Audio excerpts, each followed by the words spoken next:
Salut à toutes et à tous, c'est Théo de Canal Supporter et je suis très content de vous retrouver aujourd'hui pour débriefer ce match complètement fou opposant le Paris Saint-Germain au champion de Ligue 1 en titre, le LOSC, qui était arrivé avec de très bonnes ambitions à l'image de cette première mi-temps, vraiment très bonne de la part des Lillois,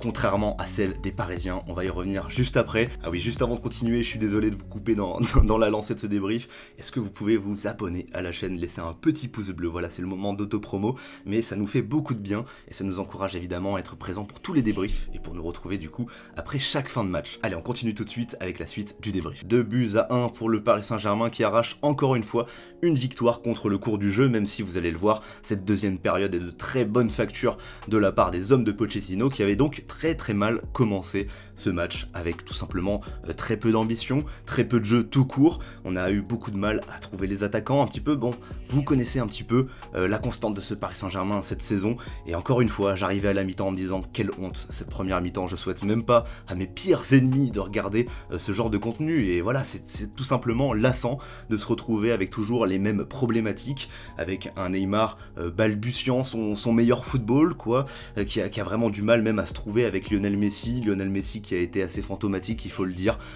qui aurait pu même marquer un très joli but s'il avait fait preuve de plus de réalisme avec une offrande de Di Maria qui, pour le coup, Di Maria avait déjà montré de belles choses en première période, il a été le facteur X de cette seconde période, voilà Di Maria qui aura été très bon et qui aura marqué le but de la délivrance, le but de la victoire, et qui aura aussi été déterminant sur cette passe décisive pour Marquinhos, du grand Di Maria dans le texte. On revient rapidement sur cette première période, parce que voilà, cette première période, elle est vraiment catastrophique pour Paris, et pour le coup, Lille avait tout de suite affiché ses ambitions, avec un Renato Sanchez des grands soirs qui a piétiné le milieu parisien, qui aura même posé au-delà du milieu de terrain de gros problèmes à Neymar. Renato Sanchez qui aura vraiment révolutionné même le jeu lillois, il faut le dire, de par ses passes, sa tonicité, sa technique, ses transversales. Regardez-moi ce match de Renato Sanchez et dites-moi que vous ne voulez pas ce genre de joueur au milieu de terrain de ce Paris Saint-Germain. Là, on nous montre qu'avec seulement deux milieux et face à une équipe en apparence et même sur le papier, tout ce que tu veux, qui est meilleure, hein, celle du Paris Saint-Germain,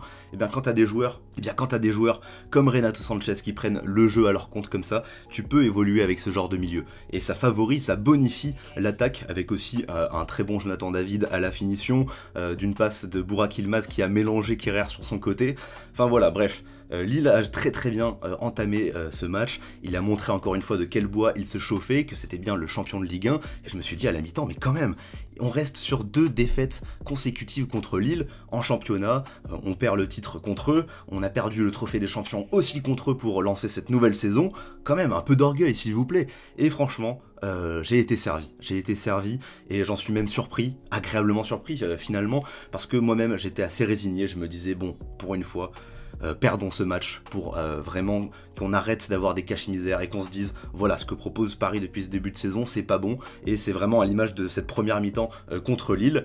Je voulais pas gagner un nouveau match à l'arrache, je voulais tout simplement qu'on montre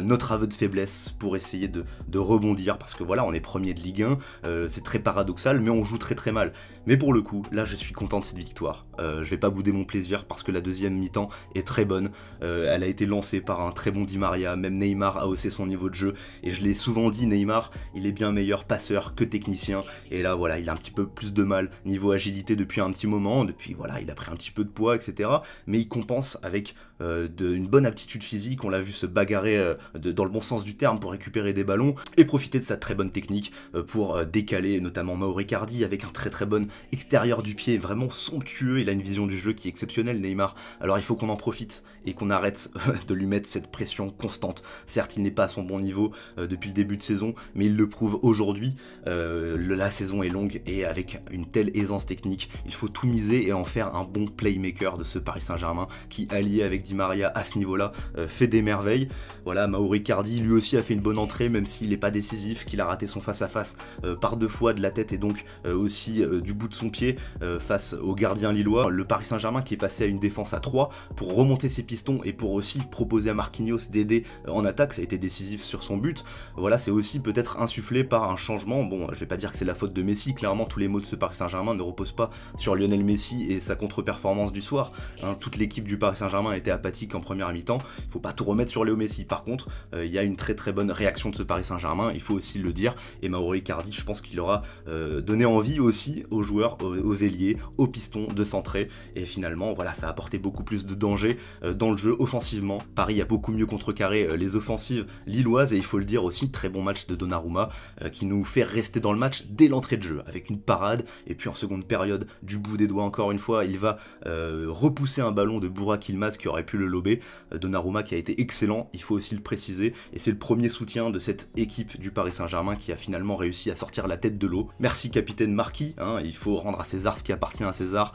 Marquis qui est toujours dans les bons coups, et sa finition est encore une fois exceptionnelle. Vraiment, c'est digne d'un attaquant, à la façon dont il modifie sa posture pour rabattre le ballon dans les filets, encore une fois sur ce piqué de Di Maria, c'est somptueux. Le deuxième but aussi est de très bonne facture, avec cette remise en une touche très délicate de Neymar pour Di Maria qui avait enclenché l'action et qui est à la conclusion. Ça me fait plaisir pour Di Maria, parce qu'on parle très peu de lui depuis ce mercato légendaire, on parle toujours de la hype entre Mbappé, Messi et Neymar, mais Di Maria est toujours dans le coup et va montrer qu'il a lui aussi sa place à prendre au sein de cette attaque du Paris Saint-Germain. C'est un des attaquants les plus réguliers, hein, quoi qu'on en dise, depuis son arrivée au Paris Saint-Germain, très bon passeur, et lui pour le coup a beaucoup d'abnégation et l'a montré depuis le début de la période, là où Paris n'était pas bon. Di Maria a déjà montré de belles choses. Voilà pour ce débrief. Bon, on retient du positif évidemment avec cette très bonne deuxième mi-temps, cette très bonne réaction, et pour le coup je trouve que c'est pas des buts volés, c'était logique cette sanction je trouve du Paris Saint-Germain. Lille qui a très mal joué ses contres, et Donnarumma n'a pas eu beaucoup à s'employer, mais quand il a eu à le faire, et qu'il a eu la possibilité de le faire aussi, parce que le premier but il y peut rien,